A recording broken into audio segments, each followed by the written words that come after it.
Salut tout le monde. Aujourd'hui, je voulais vous présenter mon équipe que j'ai draftée pour la Ligue des Maîtres qui va commencer prochainement. Dans le fond, moi j'ai commandé un Game Recorder qui, je l'espère, va pouvoir me permettre d'enregistrer mes games pour que vous puissiez les voir sur le groupe. Ça devrait arriver d'ici quelques jours. Puis environ 10-15 minutes, j'ai téléchargé OBS. Fait que je me suis dit que je pouvais faire cette vidéo-là comme pour tester comment que l'enregistrement fonctionnait et que le montage fonctionnait. Donc, petite mise en contexte pour ma position dans le draft. J'étais 10e sur 11e. Donc, ce qui me donnait un avantage dans le fait que, comme j'étais au bout d'une des deux, au bout de l'ordre, pardon, ça me permettait de drafter quasiment deux Pokémon d'affilée. Il y avait juste une personne derrière moi pour laquelle j'avais besoin de me soucier, de savoir si elle allait me prendre les pics que je voulais prendre et tout ça. Donc, un avantage que j'étais quand même content.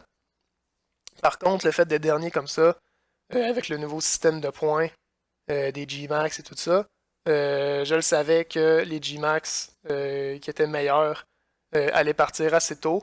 Donc, avant même le début du draft, je m'étais mindé que je n'allais pas avoir le choix de drafter un Pokémon, un G-Max, pardon, qui me donnait des points.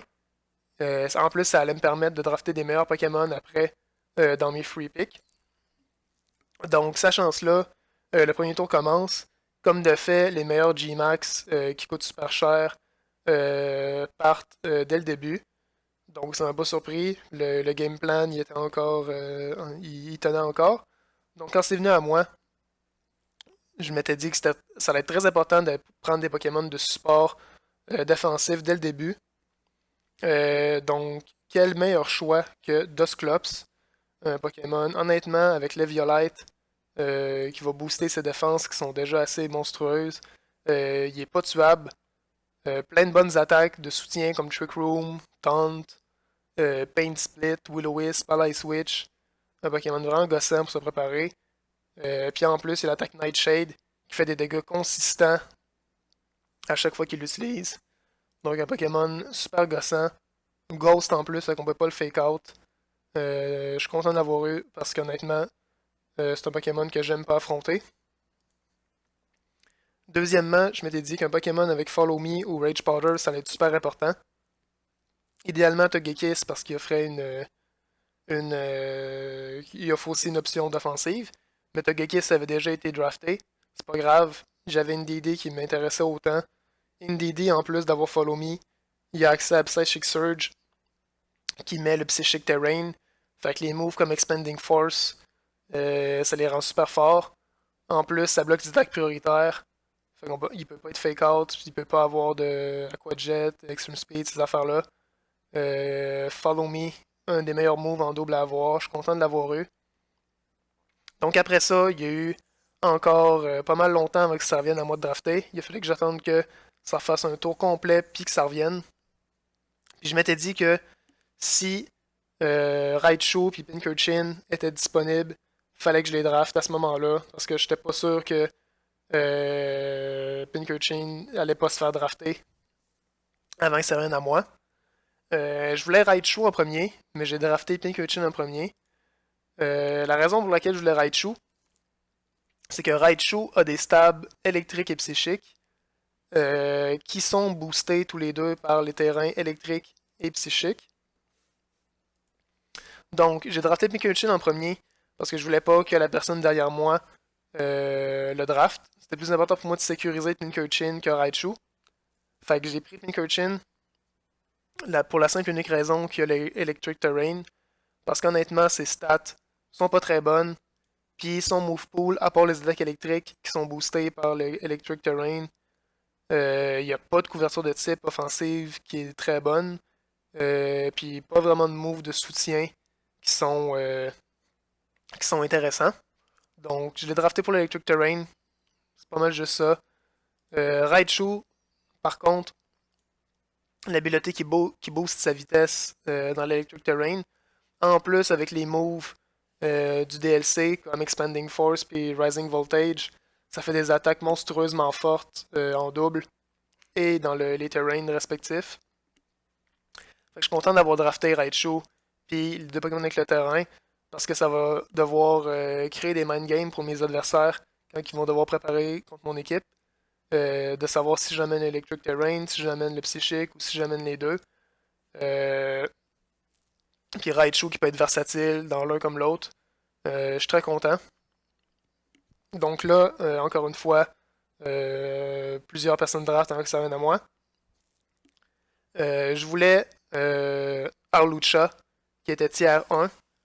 Mais malheureusement, Arlucha avait été drafté. Mais c'est pas grave. La raison pour laquelle je voulais Arlucha, c'était pour l'habilité Unburden, qui aurait permis avec une des Psychic Seed ou Electric Seed de booster sa vitesse dans les terrains. Mais c'est pas grave, à la place, je cherché Urshifu comme tiers 1.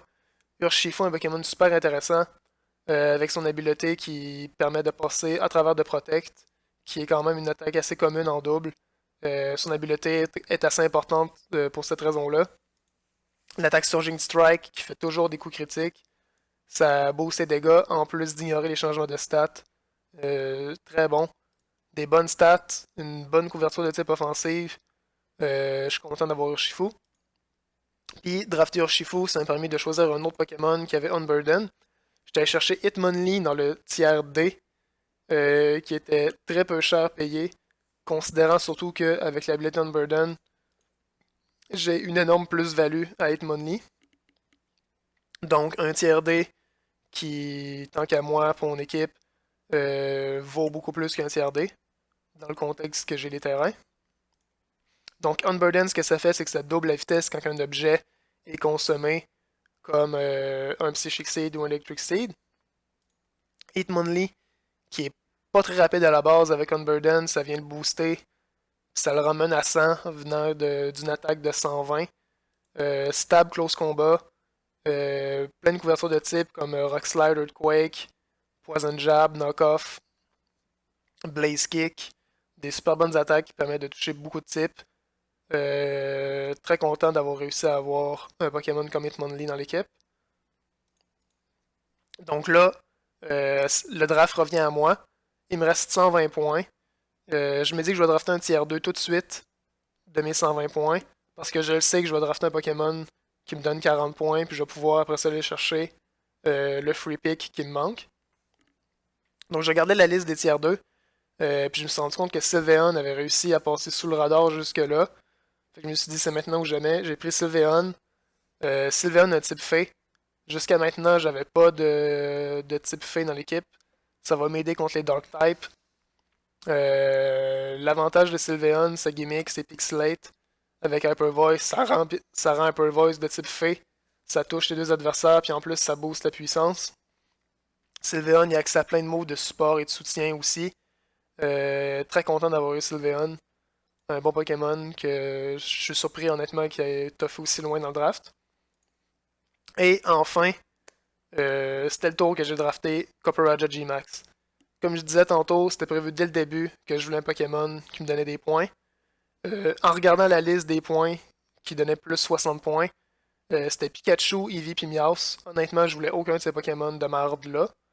Donc, au début du draft, j'ai regardé la liste des plus 40.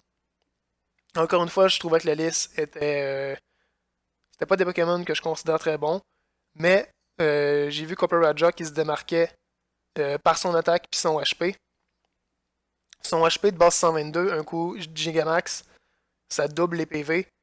On peut voir que s'il est max HP, ça fait 448. Doublé, ça fait quasiment 900. C'est fou. Donc même s'il n'y a pas des bonnes défenses, le fait qu'il y ait énormément d'HP, ça va le rendre super bulky et difficile à one-shot. 130 d'attaque, c'est monstrueux. Ça fesse vraiment fort. Copperajah, il y a une bonne couverture de type dans ses attaques offensives.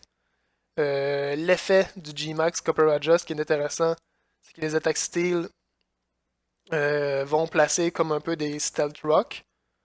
Ceux qui ne sont pas familiers avec Stealth Rock, c'est un move beaucoup utilisé en solo.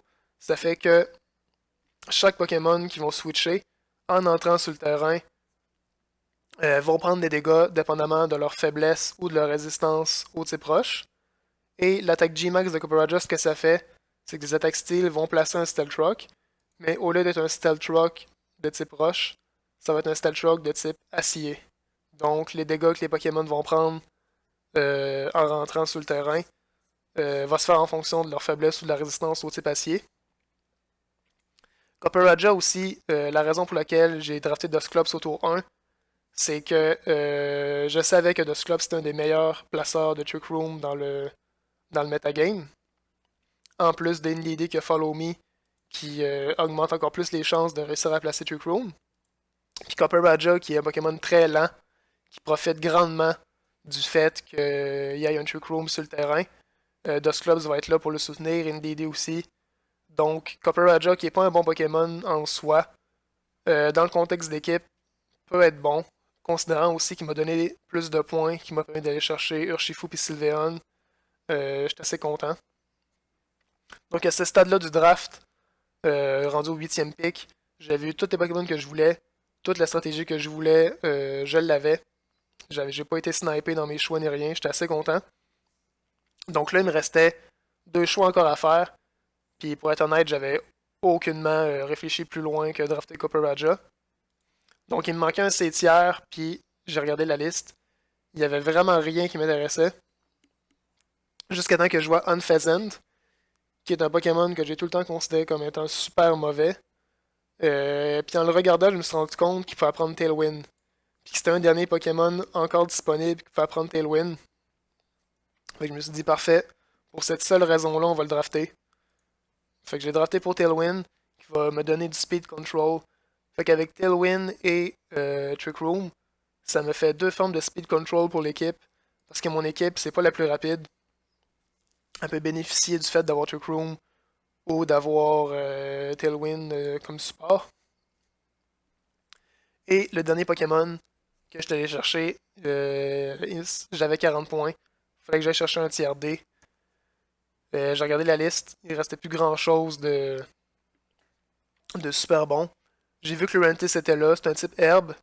Un type herbe, ça va m'aider contre les types roche et terre, qui jusqu'à maintenant, les types terre, la seule façon pour moi de les toucher, c'était Urshifu, avec l'attaque eau. Donc, le type herbe de Lurantis va enlever beaucoup de pression à Urshifu d'attaquer les Pokémon de terre. Puis la gimmick de Lurantis, ce qui est intéressant, c'est Contrary. Contrary inverse les changements de stats. Donc, si il se fait intimidate, au lieu de réduire son attaque, ça va l'augmenter. Et des attaques comme Super Power auxquelles il a accès, qui normalement réduirait l'attaque et la défense, dans ce cas-ci, ça va les booster de l'attaque et la défense. Donc c'est ça, c'est mon équipe. Honnêtement, je voulais me faire du fun cette saison-là. Fait que j'ai drafté des Pokémon un petit peu random. Tu sais, oui, c'était la stratégie que je voulais et laquelle j'avais pensé. Mais je sais pas ça, c'est la meilleure là. Je m'étais dit, on va y aller avec ça. Euh, Puis je l'ai eu. Donc, on va voir. C'est pas des Pokémon que je joue souvent. Tu sais, je connais bien le rôle de chacun et qu'est-ce que chaque Pokémon peut faire. Mais c'est pas des Pokémon que je joue avec sur le ladder là. Donc c'est ça, gang. Je suis très content de faire partie de cette saison-là. J'ai très hâte que ça commence. Je voudrais souhaiter à tout le monde une super belle saison. Puis j'ai très hâte de vous affronter.